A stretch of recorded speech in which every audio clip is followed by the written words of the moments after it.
આમ આદમી પાર્ટીના રાષ્ટ્રીય અધ્યક્ષ અરવિંદ કેજરીવાલજી ભગવત માન સાહેબ અને મહાસચિવ શ્રી સંદીપભાઈ પાઠક સાહેબની સૂચનાથી આજે બારડોલી લોકસભાની અમે તમામ સાથી મિત્રો સાથે મિટિંગ લીધી છે.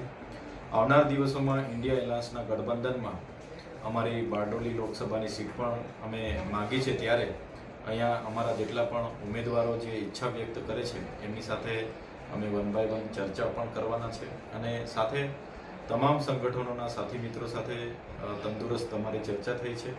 આવનાર દિવસોમાં ઇન્ડિયા એલાયન્સ ગઠબંધનમાં બારડોલી લોકસભા પરથી અમારા ઉમેદવાર હશે અને અમે પૂરી તાકાતથી એ ઉમેદવારને અહીંથી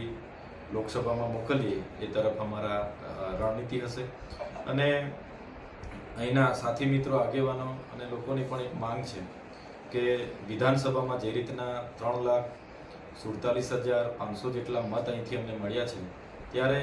ચોક્કસ ગઠબંધનમાં આ લોકસભા અમે ભાજપ સામે જીતીએ છીએ એ વિશ્વાસ છે અને